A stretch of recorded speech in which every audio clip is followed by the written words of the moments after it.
Hey everyone, I'm Mine, and this is set number 71753, Fire Dragon Attack from the LEGO Ninjago Legacy theme. This set contains 563 pieces, 4 minifigures, and will retail for $49.99 in the US. This is a brand new set that may or may not be available right now depending on where you live. If you live outside of North America, this set came out on June 1st, but if you live in North America, this set will not be coming out until August 1st. So with that being said, let's get on to the review. So here's the Fire Dragon itself, and I have to say, this is probably one of the most unique dragon builds I've ever seen from Ninjago or just LEGO as a whole. I have collected a lot of dragons in the time that I collected LEGO. I got the original Fire Dragon back in 2011 when it first came out, and this is probably the most unique dragon I've gotten in all of that time. He is just so cool. So the thing I love most about him is the poses you can get him in. Most LEGO dragons, they have like a flying pose and a walking pose, and that's pretty much it. You can have like the claws scratch out or something, but there's like not too much dynamic motion you can get with them. But this guy, like look at this pose right here. I showed this in the intro because this is my favorite pose for him. This is him like hunched over, like with his forearms to the ground, and you can see he's facing a minifigure like at eye level. And I just think this looks awesome, right? Like this feels very natural. This feels like something I would see this animal do in real life if this thing was real. It doesn't feel like stilted and like stuck in like a standing up position all the time. Like this just feels like a natural position for it to be in. And the unique positioning that this set allows is a benefit of the build, but also a flaw. Because if I try to get it in a more traditional dragon pose where it's just up on its 2 feet with the wings out in the air, something more like this, you could see the feet are not big enough to hold up the weight of the dragon. He topples over quite easily, and I don't mind that too much, because honestly, like, a pose like this is not a very organic pose. It makes for a good toy, it makes for, like, a good display, but the actual, like, dragon, like, the design of this creature, it makes more sense that he would be on all fours or, like, flying through the air. And, of course, like, you can have the wings out when you're imagining him, like, actually flying. But the only way I found for him to be able to, like, stand up with the wings out, like, more traditional LEGO dragons, is to have him standing completely straight up like this. And while this works, it puts his wings on display. He doesn't really look like a dragon anymore. He just looks sort of like a man with a dragon's head. And it's a fine option that is there if you wanted it. But yeah, at least for me personally, this looks a little too goofy for me. Like, I like it. I think it's very funny to have him in this pose. But if you want to display him as like a cool looking dragon, this is not the way to do it. So my personal favorite is definitely the bent down with the arms on the ground with the wings folded up. And then you can extend the wings when you manually like want to pick him up and fly him around. I think the reason the balance is so weird is because the legs of the dragon are actually at the back of the body. With previous Ninjago dragons, the ones that had 2 legs would have the legs more in the middle of the body and then the wings would be more on top of it. But this is like a proper like 4-limbed creature with legs at the bottom, arms at the top. But because the wings are so big and so heavy, and even like the entire chest area is a lot bigger than like the waist, the legs just cannot support the dragon to stand up like when the chest is bent forward like a dragon would traditionally be. But if you did want to still display the wings of the dragon, I think the best option is to do something like this where you have it in sort of a walking pose and you have one arm on the ground and then the other arm extended out like this where you have one wing on a complete display. And you can see how you can even have the feet in a walking position when it's like that.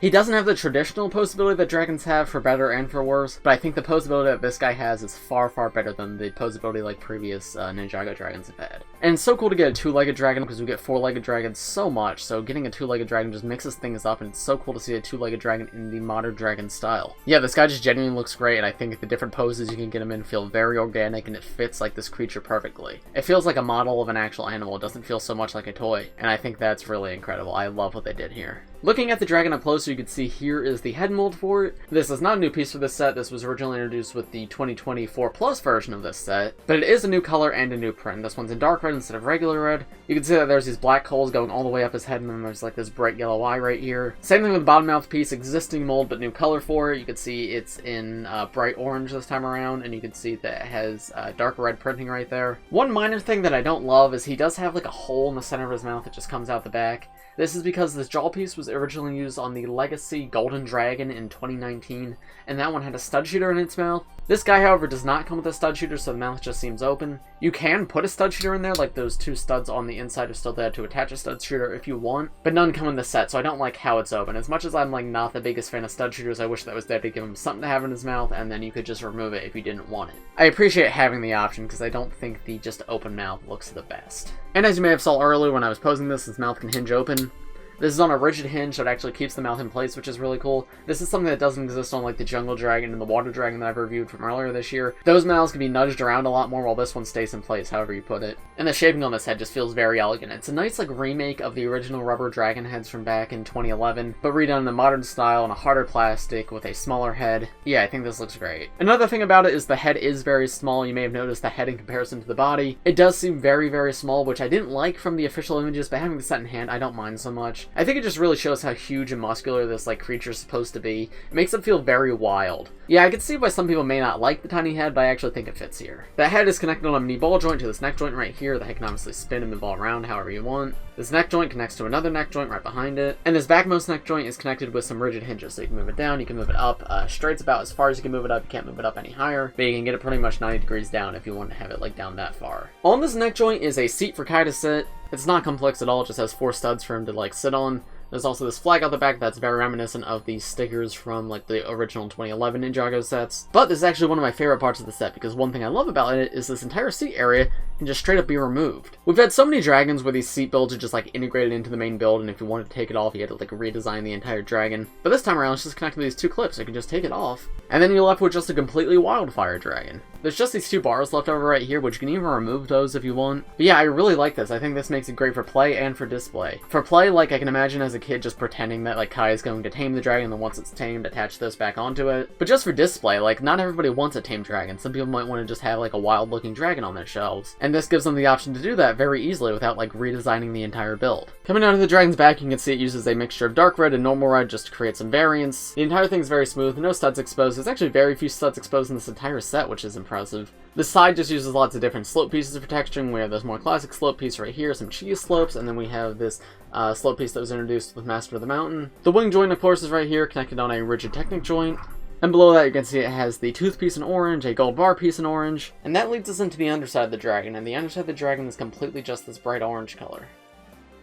I think that's really cool. The top of the dragon and the bottom of the dragon have completely different colors. Again, just makes it feel very natural, right? Like lots of animals in nature, their bellies are a slightly like lighter color than the rest of their body. And this yellow/orange like really matches this fiery aesthetic and complements the red and dark red super well. So if you're displaying this like sitting on all 4 legs, you'll see like little bits of orange just jumping out at you. But if you pick this up and fly it in the air and you just look upwards, all you'll see is this bright orange color just looking right back at you. I just think this color makes this entire build just so much more visually interesting. You can see coming in from the second neck joint, we have these angled slope pieces that come into a point, and then at that point there's this really cool looking chest for the dragon, and then after that they continue to combine these angles to create sort of like a scaled look, which looks so cool, and then finally just converges at the hips where you can see there's just gold bar pieces right here and then one more spike at the bottom. Moving next into the wings, as I mentioned before, they're on these rigid Technic joints, and because there's a lot of room here, you can spin these like 360 degrees if you wanted, and you can also move them up and down, or forward and back, depending on like how you have them angled. And then the wings themselves are these cloth pieces, which I think look super cool. You see that there's these little gaps in them, like all the white spots you see, those are just light shining through.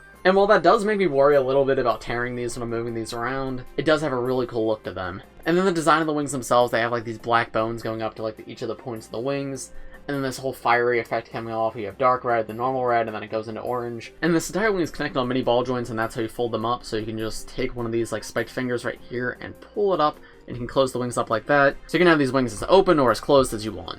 You have some sticker pieces on the wings too. Here you have some black sort of coal-like scales, and some more of those right here. A few next to night shields too, used for a little bit of texture. You got 1 here and 2 here. And then you have a little claw at the end of the hand with 2 toes at the front and 1 toe at the back. And that is on a ball joint, so you can move that around however you'd like. With the other wing, pretty much everything's exactly the same, except this time it's mirrored. Same stickers but mirrored, same wing but mirrored, and same exact play features. Next we come down into the legs. These are also connected on rigid Technic joints. These use the sort of false knees that a lot of mechs use, where like it kind of looks like the dragon has knees, but they don't actually bend at all. The feet themselves, unfortunately, don't really have much movement off of the legs. There's ever so slight movement because the legs are connected to the feet with clips, but the more you attempt to move the feet, the easier it is for them to fall off, so I recommend just keeping the feet still. And then each of the feet have 3 individual little toes with black spikes coming out for claws. The lack of movable feet is a little bit disappointing, but I think that was probably done for stability reasons, and I think that makes sense, because this guy can get in all sorts of just like wacky different poses, so if this was needed to allow him to be able to do that, I don't mind so much that the feet can't move. And then finally we get to the tail, which follows the same like design motif of the rest of the build. You have dark red on the top with black spikes coming out, and then bright orange on the bottom. This is a design they use for many dragon tails. They just use mini ball joints right here, and they each, like the individual little section, can be rotated, so you can have the tail curl up, or you can have it straight out. You can do whatever you want with it. The end of the tail is pretty interesting. They use these blade pieces in bright orange. These blade pieces have existed for years, but I've never seen them in this color before, so that's actually a really cool part. I like those. But yeah, I think that's pretty much everything I have to say for the dragon. As a whole, I just love the poses. The poses are the best part of this guy. The entire like sculpting of the chest and everything feels very organic, and the different ways you can pose. He really feels like the closest thing LEGO has gotten to like a realistic dragon, and I just genuinely love him so much. He's probably a better model than he is a toy, but regardless, I think he's good for both, and it's just such a unique build, and I really love this guy. He is incredible. No side builds or anything really in this set, so now let's move on to the minifigures. Real quick though, before we look at the minifigures themselves, I want to show off the display stand for Golden Nya. Not much to say about it, it's pretty much the same as every other display stand for all the other Golden Ninja, but in case you haven't seen that before, here's how it looks. There's a printed out at the front that says 10 years of Ninjago, 2 studs for Nya to stand on, and then there's some blue studs in the back right here to show that, hey, that's Nya's color. Other than that though, it's the exact same as the other 6. And we'll take a look at Golden Nya with the rest of the actual minifigures. So here are the first 2 minifigures in the set. We have Legacy Kai and we have Legacy Zane. These 2 I don't have too much to say about. They are very, very uninteresting. Neither are bad figures, but they have come in so many sets. Kai specifically, I believe, is the 4th most common minifigure of all time now after this wave. It's kind of crazy how many sets this guy has come in, but yeah, he is just very, very uninteresting. Not a bad figure, and I guess if you don't have him yet, this is a nice way to get him. But he is a very, very easy figure to get. He's been coming in sets for, this is the 30-year sets he's come in. Yeah, he just doesn't excite me that much. He has his golden armor, which was new for last year. The Legacy sets last year introduced this golden armor piece for him. But even that, he's come with the golden armor piece in like multiple sets at this point. Same thing with Zane. It's his Legacy suit from 2019. I like Zane's suit more than I like Kai's. The blue on the top of his torso is cool, and I like the golden dragon on him. Another interesting note about Zane is he has his titanium face in this set. This set's based off Season 1, and previously every Ninjago set based off Seasons 1 and 2 used Zane's yellow face, because obviously in Seasons 1 and 2 of the show, Zane had a yellow face, not a titanium face. So I do find it interesting that he uses the titanium face here instead of the yellow one, but I think that's good. I think that probably just means the yellow face is officially retired at this point, which was a long time coming. I don't mind a yellow face for Zane, but I don't think the movie face was a good yellow face for him. So I think if they were to continue using a yellow face, they should introduce a new one, but if they're not going to, I think the titanium is better than the yellow one we had. They both come with their golden weapons here. You get the Sword of Fire and the Shurikens of Ice, and there's how they look from the back with that armor. And here are the faces for these 2 with the masks removed. One thing I want to point out is the face prints are actually really sharp on these 2. I've noticed in recent years a lot of times the face prints have been fuzzier, the colors have been a little less vibrant. Like for example, there's some Kai minifigures where the eyebrows look almost a little more orange than brown. But on this one, the eyebrows are like definitely brown and the lines are really sharp. It looks printed almost perfectly pretty much. I'm really impressed by that. The lines are just really sharp. There's not much fuzziness at all. Yeah, I'm just genuinely impressed by the printing quality of these 2, and I hope this keeps up. I'm not sure if I just got a lucky batch or if this is just going to be the new normal, but I really hope it is a new normal because just like look how sharp that face printing looks. It looks incredible. Here are the next 2 minifigures in the set. We have Wyplash and we have 10th Anniversary Golden Nya. Wyplash is the same one that came in the Kai Versus pack from earlier this year. When that pack came out, he was exclusive to that set, but now he also comes in this one. And I think it's cool to get that figure re-released. It's more interesting than just getting the 2019 Wyplash again, because that figure was not very good because it was just Crunch's head on Knuckles' body. This one at least has an exclusive face print that's only used for Wyplash, so I do like him. Still not the most interesting figure though, because that pack is only $10, and Wyplash is not a super exciting character anyway.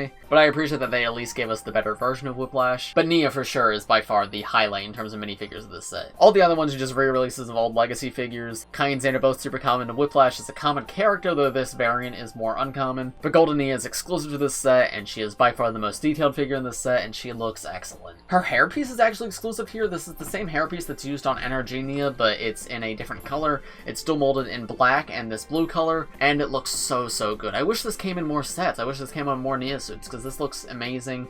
I would love to put this on my Island Nya minifigure, but I want to keep this Golden Nya together. But just the overall design aside from that is just really pretty. You can see there's golden markings of just like a wave going up her torso. There's like this subtle like golden line right here. The blue on top of the gold looks super nice. You have Nya's symbol right there, a bunch of like little water symbols below that. She's got the same legs that every other Golden Ninja has. And then she strangely has the ZX armor just like the Golden Lloyd has. I'm not sure like why that's there. It's not like this isn't really based on any specific Nya suit. Like the closest thing is NRG Nya, but she doesn't have this armor, so I'm not really sure where it comes from. It's not bad though, and it gives you a way to hold katanas. I just think it's strange that they chose to use it here. But yeah, take a look at that hairpiece with the mask and the swords removed. It looks so good, and I really wish it came in more sets because it's pretty much exclusive to this set at the moment. And I don't know if we're ever going to get it again, but I sincerely hope we do because it does look really great. There's a look at both these 2 with their accessories removed, so you can get a better look at their face prints. And with Wyplash's head removed, you can also get a better look at both of their torso prints. And then here they are from the other side. You can see Nya's alternate face right there, as well as her back torso print. That back torso print is gorgeous. You can see she has like this golden wave crashing behind her, and then there's her little symbol right there, and then this sort of wavy design on the belt that was on the front. The printing here is super sharp. The blue goes so well with the gold. Like genuinely, I'm so impressed by how this figure looks. These golden figures have been so fun to collect this year, and I'm really going to miss them next year because they're just such a joy. Like, they're genuinely just so amazing. So, overall, what do I think of this set?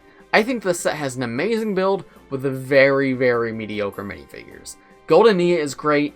but that's about it. Wyplash is a cool variant to get, but it comes in a $10 set and Wyplash isn't that exciting of a character. And then Legacy 1, Kai, and Zane have come in too many sets to count. There's like nothing exciting at all about them. But the build of this set is superb. As I said earlier in the review, I think this works best as a display model more than a play toy, just in the fact that it can be a bit difficult to pose and balance correctly, so I don't know how well it works if you're like actively playing with it, but if you take the time to pose it correctly, like, it looks so good. It feels so organic, so natural. This is one of the best looking dragons, if not the best looking dragon LEGO has ever done. It's so cool to get a two-legged dragon in this style, because we've gotten nothing but four-legged dragons for the past few years, honestly. It's been a long time since we've gotten one of these. But LEGO really knocked it out of the park with this one. This set is incredible, and I absolutely adore it. So would I recommend this set? I'd say it depends on who you are. If you're a younger kid who doesn't have a lot of money and can only get a few sets in a year, I'd recommend maybe going for some of the Seabound sets instead. You get better figures there, more interesting figures, and those sets are probably better to play with for like long-term play. But if you're a more hardcore collector, or you're just like a fan of Ninjago models, you don't really care about the show or the figures, I'd say this is a great set to get, because it's just such a great model. It demands such a presence when you see it on a shelf, it just genuinely looks so good.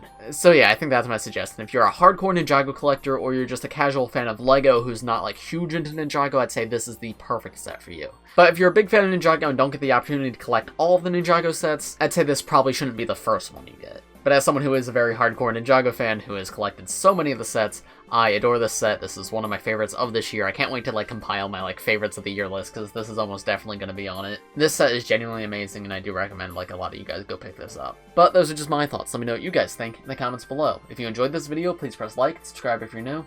I do LEGO and Ninjago videos like this every single day, so if you subscribe, you'll be the first to see them. Thanks for watching, everybody, and I will see you in the next one. Bye.